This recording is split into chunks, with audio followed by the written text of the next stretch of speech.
अस्सलाम वालेकुम students, my name is Malik Mubarak. Welcome to Koshur scientist. आज का जो हमारा टॉपिक है वो होने वाला है मेटल्स एंड नॉन मेटल्स। तो जैसा कि मैंने इंट्रोडक्टरी वीडियो में पहले ही आपको बताया है कि हम जो भी चैप्टर लेंगे हम उसमें क्या करेंगे, पूरी एनसीईआरटी कवर करेंगे। एनसीईआरटी कवर करेंगे और जो भी बेसिक्स होंगे बेसिक्स भी सारे लेंगे। तो चलिए स्टार्ट करते हैं। मेटल्स से स्टार्ट करेंगे हम। तो मेटल्स क्या होते हैं, एक एग्जांपल से मैं आपको सिखाऊंगा। हमने एक एलिमेंट लिया है सोडियम। हमें पता है सोडियम में 11 इलेक्ट्रॉन्स होते हैं, जिसकी इलेक्ट्रॉनिक कन्फिग्रेशन होती है वो होती है 281 के, एल और एम में। तो सोडियम को अगर स्टेबल होना है, इसके पास के में 2 है, एल में 8 है और एम में इसको 8 चाहिए, या एक इलेक्ट्रॉन ये लॉस कर सकता है और 28 बना सकता है, फिर भी स्टेबल बनेगा। तो ये क्या करता है, 7 इलेक्ट्रॉन्स गेन करना बहुत मुश्किल होता है एक एटम के लिए, एक एलिमेंट के लिए, क्योंकि 7 इलेक्ट्रॉन्स का मतलब है 7 नेगेटिव चार्ज एक्वायर करना। और इसके पास जो अपना पॉजिटिव चार्ज होता है, जो न्यूक्लियस होता है, वो इतने नेगेटिव चार्ज को बैलेंस नहीं कर पाएगा। तो ये क्या करता है, ये एक इलेक्ट्रॉन लॉस करेगा, एक इलेक्ट्रॉन देगा और बनाएगा Na पॉजिटिव, एक पॉजिटिव आयन बनाएगा ये। ऐसे अगर हम नॉन मेटल्स में देखेंगे, क्लोरीन, अगर हम क्लोरीन की इलेक्ट्रॉनिक कन्फिग्रेशन देखें तो वो क्या होती है 287।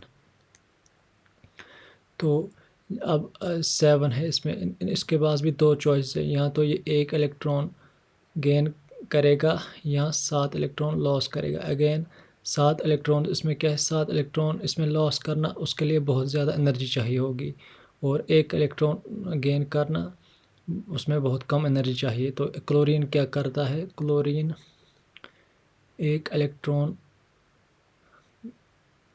ये प्लस, एक इलेक्ट्रॉन गेन करता है और क्लोरीन नेगेटिव आयन बनाता है। तो जो मेन डिफरेंस होती है एक मेटल और नॉन मेटल में, वो यही होती है। मेटल्स क्या करते हैं, मेटल्स इलेक्ट्रॉन लॉस करते हैं, जबकि जो नॉन मेटल्स होते हैं वो इलेक्ट्रॉन गेन करते हैं। और भी एग्जांपल कुछ हुए मेटल्स में, जैसे एल्युमिनियम है, सिल्वर है, पोटेशियम है, सोडियम है। और नॉन मेटल्स में क्या है, कार्बन, नाइट्रोजन और क्लोरीन। कार्बन एक स्पेशल केस है। कार्बन में क्या होता है, कार्बन के पास होता है 2,4 इलेक्ट्रॉनिक कन्फिग्रेशन। अगर हम इसकी देखिए के और एल वाली, तो इसको 4 चाहिए गेन के लिए और 4 चाहिए लॉस के लिए। तो ये क्या करता है, ना ये गेन करता है ना लॉस करता है, ये शेयरिंग करता है, ये इलेक्ट्रॉन्स की शेयरिंग करता है। लेकिन ये नॉन मेटल होता है। ये इलेक्ट्रॉन, ये हम देखेंगे मेटल्स, ये कार्बोनेटस कंपाउंड्स में हम देखेंगे ये कैसे करता है। तो फिलहाल आपको याद रखना है, कार्बन, नाइट्रोजन, क्लोरीन, ये क्या होते हैं, ये होते हैं नॉन मेटल्स। अगर हम अब जनरल ट्रेंड देखें, अगर कोई एलिमेंट है उसके आउटर शेल में 1, 2 या 3 इलेक्ट्रॉन होते हैं, तो ये क्या करेंगे, आराम से ये लॉस कर सकते हैं ये इलेक्ट्रॉन्स और पॉजिटिव आयन्स बना सकते हैं। अगर कोई एलिमेंट है उसके पास है 5, आउटर शेल में 6 और 7, तो उनके लिए लॉस करना मुश्किल होता है और गेन करना आसान होता है। तो इससे आप बता सकते हैं कि कोई भी एलिमेंट मेटल है या नॉन मेटल है उनकी आउटर इलेक्ट्रॉनिक कन्फिग्रेशन से। अब इनकी कुछ फिज़िकल प्रॉपर्टीज़ है, ये मेटल्स और ये नॉन मेटल्स की है,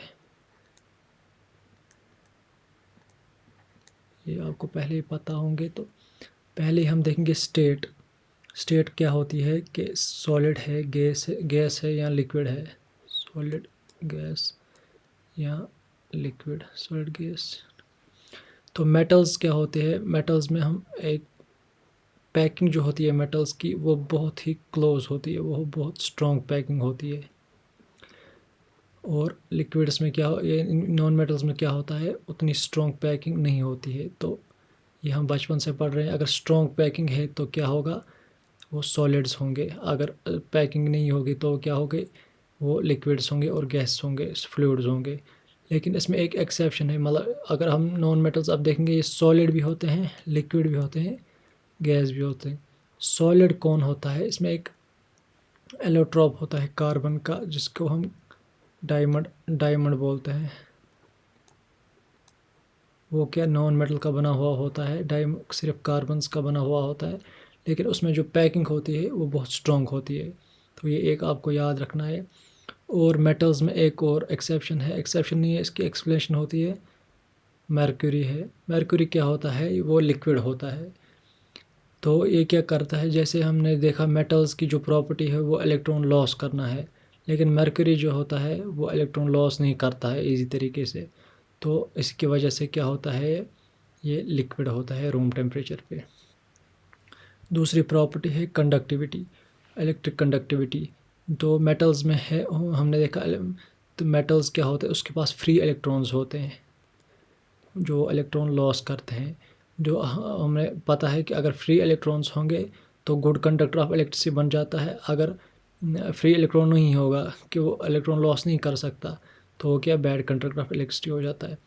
इसके बाद दो प्रॉपर्टीज़ होती है, इंपॉर्टेंट प्रॉपर्टीज़ होती है मेटल्स की, मीलेबिलिटी और डक्टिलिटी। मीलेबिलिटी क्या होती है? एक एलिमेंट को हम बीट कर सकते हैं, फोर्स लगाएंगे हम, उसको हम शीट्स में कन्वर्ट कर सकते हैं। और दूसरी प्रॉपर्टी क्या होती है? एक मेटल को हम कन्वर्ट कर सकते हैं वायर्स में। जो हमें इलेक्ट्रिकल वायर्स होती हैं वो किन की बनी हुई होती है? वो मेटल्स की बनी हुई होती है। ये दो प्रॉपर्टीज़ होती है मेटल्स की, they are malleable and they are ductile. और नॉन मेटल्स के केस में क्या होता है? नॉन मेटल्स ब्रिटल होते हैं। इसका मतलब क्या है? अगर हम नॉन मेटल लें और उस पर फोर्स लगाएं वो टूट जाएगा, उसको बोलते हैं हम ब्रिटल। इसके बाद साउंड, जो मेटल्स होते हैं हमें पता है अगर हम उनको हिट करें मेटल्स को, वो क्या करेंगे? साउंड प्रोड्यूस करते हैं। और नॉन मेटल्स साउंड प्रोड्यूस नहीं करते।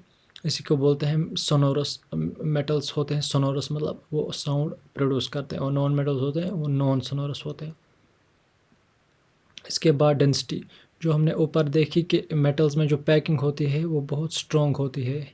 तो उसकी वजह से डायरेक्टली हमें पता है अगर पैकिंग स्ट्रॉन्ग है तो एटम्स पर यूनिट एरिया क्या होगा? ज़्यादा, तो डेंसिटी क्या होगी? ज़्यादा। और नॉन मेटल्स में हमने देखा पैकिंग फ्रैक्शन उतना ज़्यादा नहीं होता, तो उसमें क्या होता है, जो डेंसिटी है वो बहुत कम होती है। मेल्टिंग एंड बॉइलिंग पॉइंट, फिर से इसी पॉइंट से हम एक्सप्लेन कर सकते हैं। जितने एटम्स एक दूसरे से क्लोज हैं, फिर उसका मतलब डेंसिटी ज़्यादा है, उसका मतलब हमें क्या करना है? बहुत ज़्यादा एनर्जी देनी है इन बॉन्ड्स को तोड़ने के लिए। बहुत ज़्यादा हीट एनर्जी चाहिए हमें, हीट चाहिए होती है हमें इन बॉन्ड्स को तोड़ने के लिए। तो इसके लिए इसी वजह से इनकी जो मेल्टिंग पॉइंट और बॉइलिंग पॉइंट है वो बहुत ज़्यादा होता है, और नॉन मेटल्स में केस में वो बहुत कम होता है।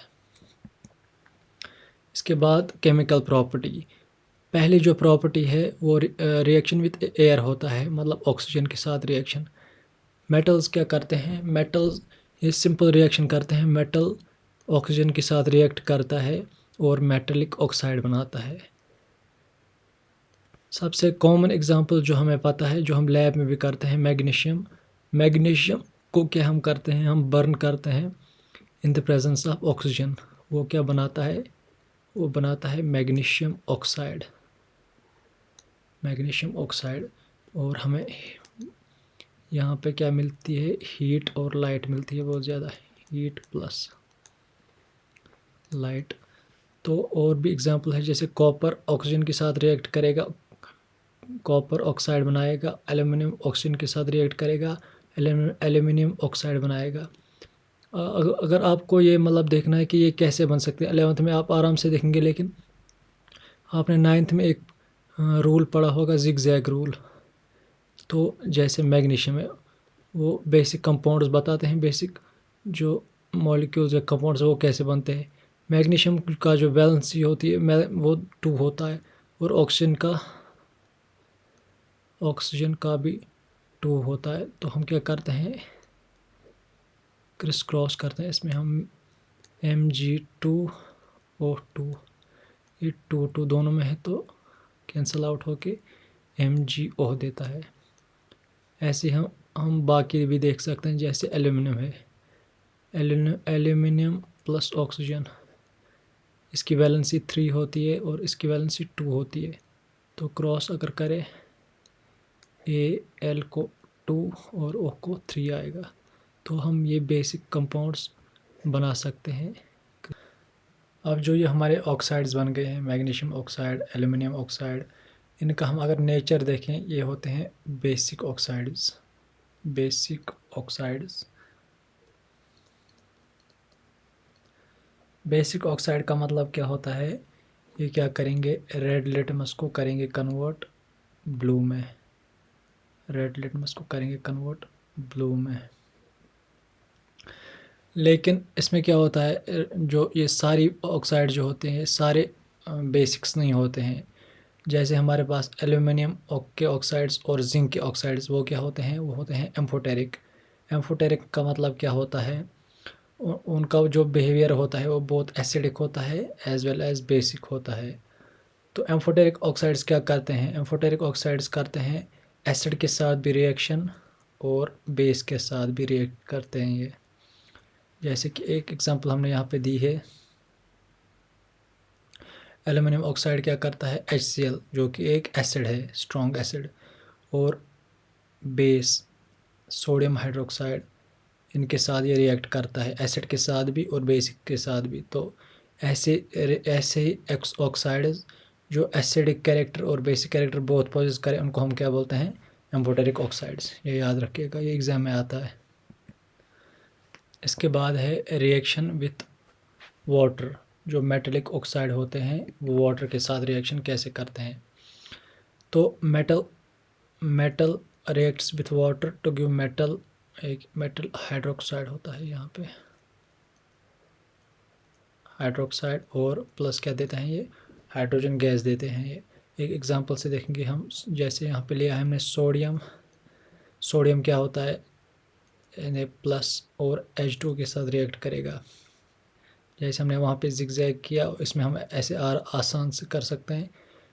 वाटर होता है H प्लस और OH नेगेटिव, तो Na क्या होगा, एक कंबाइन होगा OH के साथ, पॉजिटिव नेगेटिव के साथ कंबाइन होगा और बनाएगा NaOH, मतलब सोडियम हाइड्रोक्साइड, और कैलिब्रेट करेगा हाइड्रोजन गैस और हीट।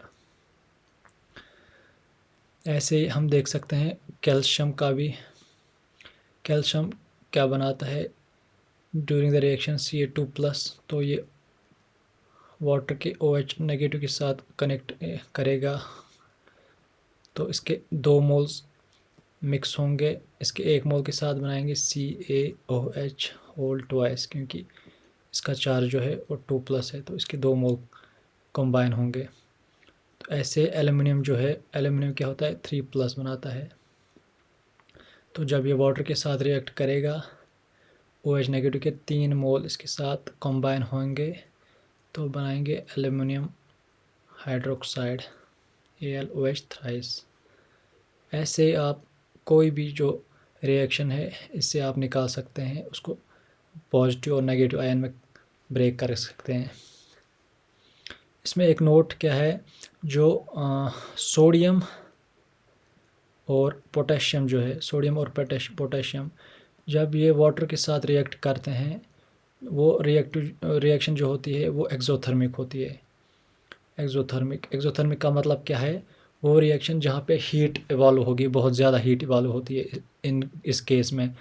तो जैसे आपने अगर वीडियो कोई देखा होगा यूट्यूब वगैरह से, वो क्या करते हैं, सोडियम मेटल को पानी में फेंकते हैं, तो वहाँ पे क्या आग लगती है। वो आग क्या लगती है, असल में सोडियम वाटर के साथ कंबाइन होता है, सोडियम हाइड्रोक्साइड बनाता है, और ये जो हाइड्रोजन गैस होती है, ये हाइड्रोजन गैस इवॉल्व होती है, ये बहुत रिएक्शन वायलेंट होती है। ये जो हाइड्रोजन गैस होती है उसमें ये हाइड्रोजन गैस फायर कैच करती है, ये भी याद रखिएगा आप। इसके बाद है reaction with dilute acids. Metal क्या करते हैं, ये हाइड्रोजन ये एसिड्स के साथ रिएक्ट करते हैं और बनाते हैं, जैसे सॉल्ट बनाते हैं। जैसे यहाँ पे आयरन का सॉल्ट है, मैग्नीशियम का सॉल्ट है, जिंक का सॉल्ट है, एल्यूमिनियम का सॉल्ट है। ये भी हम क्रिस क्रॉस से कर सकते हैं या आयन्स बना सकते हैं। जैसे Fe क्या बनाता है, Fe2 पॉजिटिव बनाता है, या आप वैसे भी देख सकते हैं वैलेंसी 2 है। और HCl क्या होता है, H positive and Cl negative. तो FeCl कंबाइन होगा Cl के साथ, तो यहाँ पे 2 पॉजिटिव है तो इसके 2 मोल होंगे, FeCl2 बनाएगा FeCl2। ऐसे ही मैग्नीशियम का भी 2+ होता है, Mg2+, वो भी बनाएगा Mg2Cl ट्वाइस। ऐसे ही एल्यूमिनियम है, एल्यूमिनियम क्या बनाता है, इसका आयन जो होता है कैटायन वो 3+ बनाता है, तो ये कंबाइन होगा नेगेटिव, तो ये 3 क्लोरीन के साथ कंबाइन होगा और बनाएगा AlCl3। तो ये सॉल्ट्स होते हैं, मेटल के सॉल्ट्स। और साथ में क्या लिबरेट होगा, जो ये हाइड्रोजन बचा ये लिबरेट करेगा हाइड्रोजन गैस। इसके बाद होती है मेटल की reaction, solution of other metal salt के। जो मेटल सॉल्ट होते हैं बाकी, जैसे कॉपर का सॉल्ट, ये हमारे पास हाइड्रोजन का सॉल्ट, तो इसमें क्या होता है, ये डिस्प्लेसमेंट रिएक्शन होती है। जो ज़्यादा रिएक्टिव होता है वो लेस रिएक्ट को डिस्प्लेस करेगा। यहाँ पे हमने रिएक्टिविटी टेबल दी है जो ऊपर से नीचे तक दिखाता है रिएक्टिविटी। ऊपर जो है सोडियम, पोटेशियम और सोडियम सबसे ज़्यादा रिएक्टिव होते हैं, और गोल्ड और सिल्वर सबसे कम रिएक्टिव होते हैं। ये हाइड्रोजन इसके ऊपर वाले मॉडरेट होते हैं, इसके वाले बहुत, और ये वाले बहुत ज़्यादा रिएक्टिव होते हैं। तो इसमें क्या होता है, जैसे पहले एग्जांपल जिंक और कॉपर। जिंक क्या है, यहाँ पे जिंक यहाँ है और कॉपर यहाँ पे है, तो क्लियरली जिंक ऊपर है, मतलब ज़्यादा रिएक्टिव है। ये क्या करेगा, ये इसको डिस्प्लेस करेगा इसके सॉल्ट से, बनाएगा जिंक सल्फेट और कॉपर बाहर निकलेगा। ऐसे आयरन की रिएक्टिविटी ज़्यादा है, आप टेबल से देख सकते हैं कॉपर से, तो ये कॉपर को रिप्लेस करेगा और बनाएगा कॉपर सल्फेट, और ये आयरन सल्फेट और कॉपर निकल जाएगा। सिमिलरली मैग्नीशियम हाइड्रोजन को रिमूव करेगा और बनाएगा मैग्नीशियम क्लोराइड, और हाइड्रोजन गैस इवॉल्व होगी। ये थी मेटल्स की रिएक्शन। अब है नॉन मेटल्स की रिएक्शन। नॉन मेटल्स की रिएक्शन आसान है। पहले हम देखेंगे ऑक्सीजन के साथ रिएक्शन। ये क्या करते हैं, नॉन मेटेलिक ऑक्साइड जो होते हैं, जैसे वहाँ पे हमने देखा वो मेटेलिक ऑक्साइड बनाते थे, ये क्या बनाएंगे, ये बनाएंगे नॉन मेटेलिक ऑक्साइड। एक एग्जांपल से समझेंगे हम। कार्बन एक नॉन मेटल है, ये रिएक्ट करेगा ऑक्सीजन के साथ, ये बनाएंगे CO2। फिर से हम वो क्रिस क्रॉस मेथड यूज़ कर सकते हैं। कार्बन के पास 4 वैलेंसी, ऑक्सीजन के पास B4 2, ऑक्सीजन के पास 2, तो ये आएगा C2O4, cancel out 2 1s 2 2s, तो ये बनेगा CO2। ऐसे हम बाकी भी ऐसे ही निकाल सकते हैं। जैसे सोडियम की वैलेंसी 1, और ये रिएक्ट करता है ऑक्सीजन के साथ, ऑक्सीजन की 2, तो ये क्या बनाएगा Na2O, सोडियम ऑक्साइड। ये होते हैं नॉन मेटेलिक ऑक्साइड्स। अब वहाँ पे हमने देखा कि मेटेलिक ऑक्साइड जो थे वो क्या थे, वो बेसिक इन नेचर थे, जबकि ये क्या होते हैं, ये एसिडिक इन नेचर होते हैं। एसिडिक का मतलब क्या है, ये ब्लू लिटमस को क्या करेंगे, कन्वर्ट रेड लिटमस में। बस ये आपको याद रखना है। और वाटर के साथ ये रिएक्ट नहीं करते हैं, वाटर्स के साथ ये रिएक्ट नहीं करते हैं, और जो डाइल्यूट एसिड होगा उनके साथ भी रिएक्ट नहीं करते हैं। और इसके बाद जो नॉन मेटेलिक है और बाकी जो नॉन मेटेलिक साल्ट है उनके साथ ये रिएक्शन करते हैं, जैसे वहाँ पे हमने डिस्प्लेसमेंट रिएक्शन देखी। एक एग्जांपल है NaBr+Cl2। तो सोडियम जो होता है वो क्या, ये बनाएगा NaCl+Br2। यहाँ पे क्या करेगा, क्लोरीन जो है वो रिप्लेस करेगा सोडियम को, ये ब्रोमीन को ब्रोमीन को रिप्लेस करेगा और बनाएगा सोडियम क्लोराइड, और इवॉल्व क्या होगा, ब्रोमीन। इसके बाद इसमें आपको एक क्वेश्चन भी आता है बोर्ड में, ऑब्जेक्टिव टाइप भी आ सकता है, मेटल्स एंड नॉन मेटल्स कैसे रिएक्ट करते हैं। जो इसको हम एक और टॉपिक भी बोल सकते हैं, आयनिक फॉर्मेशन, आयनिक कंपाउंड फॉर्मेशन।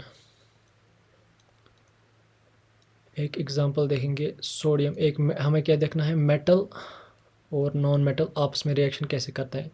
ये मेटल है और ये नॉन मेटल है। इसके बाद 287, इसके पास 287, इसके पास 281। तो ये क्या करता है, एक इलेक्ट्रॉन, ये Na पॉजिटिव बनाएगा, एक इलेक्ट्रॉन लॉस करके, इसको क्या चाहिए, एक इलेक्ट्रॉन चाहिए, इसको ये स्टेबल बनेगा, और इसको लॉस करना है, इसको गेन करना है, ये Cl नेगेटिव। तो ये क्या करता है, सोडियम, जब ये सोडियम और क्लोराइड रिएक्ट करते हैं, ये जो ये एक एक्स्ट्रा इसके पास होता है इलेक्ट्रॉन, ये क्लोरीन को देता है, मतलब खुद का लॉस करता है, और क्लोरीन का क्या होता है, वो गेन करता है और स्टेबल हो जाता है। 288 बन जाती है इसकी कॉन्फ़िगरेशन, और इसकी बन जाती है 2,8। तो Na पॉजिटिव बनाता है, ये Cl नेगेटिव, तो ये कंबाइन होके बनाएंगे NaCl, positive negative coulombic attraction. तो ऐसे फॉर्मेशन, इन्हीं कंपाउंड्स को हम बोलते हैं आयोनिक कंपाउंड। आयोनिक कंपाउंड क्या होते हैं, अगर आपको एक्सप्लेन करना होगा, अगर एग्ज़ाम में आएगा, आयोनिक कंपाउंड वो होते हैं जो फॉर्म होते हैं ड्यूरिंग द ट्रांसफ़र, लॉस और गेन ऑफ इलेक्ट्रॉन, जो इलेक्ट्रॉन के ट्रांसफ़र से बने, या एक जिसमें एक स्पीशीज जो है वो लॉस करे, एक स्पीशीज है वो गेन करे। इनकी प्रॉपर्टी अगर कुछ हम देखें, ये भी बहुत स्ट्रॉन्ग होते हैं, बहुत स्ट्रॉन्ग होते हैं। पैकिंग इनकी काफ़ी एफिशिएंट पैकिंग होती है, और ये जो मोल्टन स्टेट में होते हैं, मोल्टन स्टेट में इलेक्ट्रिसिटी कंडक्ट करते हैं, मोल्टन या एक्वा स्टेट में, सॉलिड में ये इलेक्ट्रिसिटी कंडक्ट नहीं करते हैं। ये 2 पॉइंट्स आपको याद रखने इसमें। ऐसे हम और भी बना सकते हैं, जैसे मैग्नीशियम मेटल है और क्लोरीन नॉन मेटल है। ये क्या बनाएगा, जो हमने पहले ही देखा, ये 2 है, ये 1 है, MgCl2। और भी आप बना सकते हैं बहुत, इनको बोलते हैं हम आयनिक कंपाउंड। तो नेक्स्ट टॉपिक क्या है हमारे पास, extraction of metals. Extraction of metals क्या है, ये एक प्रोसेस है जिसमें हम एक और जो है एक मेटल की, उससे एक्सट्रैक्ट कर सकते हैं एक प्योर मेटल को, प्योर मेटल को। पहले मैं आपको बताऊंगा कि और होता क्या है, और क्या होता है। और जो होता है, और एक मिनरल होता है जिससे हम एक मेटल एक्सट्रैक्ट कर सकते चीपली, मतलब कम पैसों में, और जो कि उस टाइम हमारे पास जो टेक्नोलॉजी हो वही यूज़ हो, कोई हाई टेक्नोलॉजी यूज़ ना हो। तो वो डायरेक्टली इम्पैक्ट किस पे पड़ता है, पैसों पे पड़ता है, कि लास्ट में ऐसा ना हो कि हम 1 टन मेटल निकाले, उसकी प्राइस मान लिया X रुपीज़ है, और जो हमने प्रोसेस की उसमें 2x खर्चा आया, तो वो और नहीं है, वो एक मिनरल है डायरेक्टली। तो ये आप याद रखिए। गैंग क्या होता है, अब जो एक्सट्रैक्शन ऑफ मेटल्स है, जो टॉपिक है आपको बोर्ड में, ये एक बड़ा टॉपिक है, हम क्रैश कोर्स में पूरा नहीं कर सकते, लेकिन क्या है, ये बोर्ड में कभी तक पूछा नहीं गया है, पूरा टॉपिक पूछा नहीं गया है। तो इसमें जो सब प्रोसेस होते हैं यही पूछे जाते हैं, जैसे रोस्टिंग क्या होता है, कैल्सिनेशन क्या होता है, और एक टर्म गैंग क्या होता है, बहुत बार पूछा जा चुका है अभी तक। तो पहले हम यही देखेंगे गैंग क्या होता है। गैंग क्या होता है, जो और अब है हमें मिली है, जिसको हमें अब एक्सट्रैक्ट करना है पूरे मेटल में, तो उसमें कितनी इम्प्योरिटीज़ है, उसमें दूसरे मेटल की इम्प्योरिटीज़ होंगे, डस्ट होगा, सॉइल होगा, तो इसी को हम गैंग बोलते हैं। Contaminated with large amount of impurities, जो और है उसमें कितनी ये जो इम्प्योरिटीज़ होती हैं, उन्हीं इम्प्योरिटीज़ को हम बोलते हैं गैंग। इसके बाद रोस्टिंग और कैल्सिनेशन, ये 2 प्रोसेस है। ये प्रोसेस क्या होते हैं, इसमें हम क्या करते हैं, इसमें हम ओर जो है ओर को कन्वर्ट करते हैं इनटू इट्स ऑक्साइड। बस शॉर्ट में आप याद रखिए, ओर को कन्वर्ट करना इनटू इट्स ऑक्साइड। दो प्रोसेस है। पहले हम देखेंगे रोस्टिंग क्या होता है। रोस्टिंग में हम सल्फाइड ओर लेते हैं, आप याद रखिएगा सल्फाइड ओर। सल्फाइड ओर को क्या हम करते हैं, एक्सेस ऑक्सीजन देते हैं और हीट करते हैं, तो ये किस में कन्वर्ट होता है, जो हमें फाइनल चाहिए था ऑक्साइड, जिंक ऑक्साइड में, ये हमें चाहिए एक्सट्रैक्शन के लिए। और कैल्सिनेशन में क्या होता है, हम कार्बोनेट ओर लेंगे, कार्बोनेट ओर, इसको क्या हम देंगे, लिमिटेड ऑक्सीजन में हम इसको हीट करेंगे, बर्न करेंगे और कन्वर्ट करेंगे इसके ऑक्साइड में।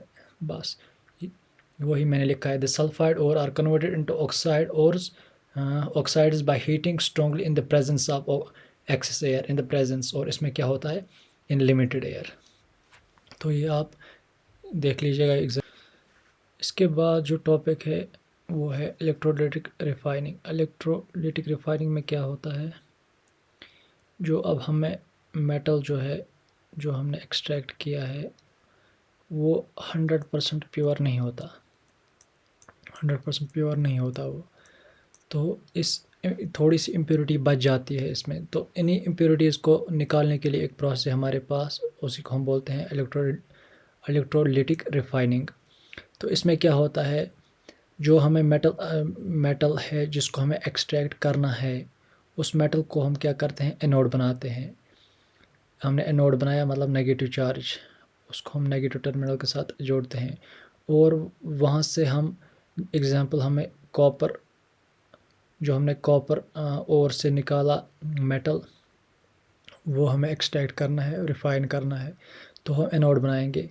और यहाँ से ही हम क्या करेंगे, एक प्योर मेटल स्ट्रिप एक लेंगे, उसको रखेंगे कैथोड पे, यानी पॉजिटिव चार्ज पे, प्योर मेटल। तो इसको एक्सटर्नल बैटरी वगैरह के साथ कनेक्ट करेंगे और ये कनेक्शन कंप्लीट करेंगे। और जो सोल्यूशन होता है ये इसी का होता है, जैसे कॉपर है तो इलेक्ट्रोलाइट इसी कॉपर का होगा, कॉपर का ये इलेक्ट्रोलाइट होगा। तो इस प्रोसेस में क्या होता है, जैसे हम इलेक्ट्रिसिटी पास करते हैं, ये जो इम्प्योर मेटल था इसमें क्या होता है, ये डिज़ोल्व होता है इस इलेक्ट्रोलाइट में। एट एनोड पे क्या रिएक्शन होती है, जो ये कॉपर होता है वो कन्वर्ट होता है, कॉपर डिज़ोल्व होता है और इलेक्ट्रॉन दो देता है। एट द सेम क्या होता है, ये जो यहाँ पे अभी डिज़ोल्व हुआ वो क्या, पॉजिटिव जो हुआ वो कन्वर्ट, वो कहाँ जाएगा, वो कैथोड पे जाएगा, कैथोड पे रिएक्शन होगी, उस पर क्या होता है, कैथोड पे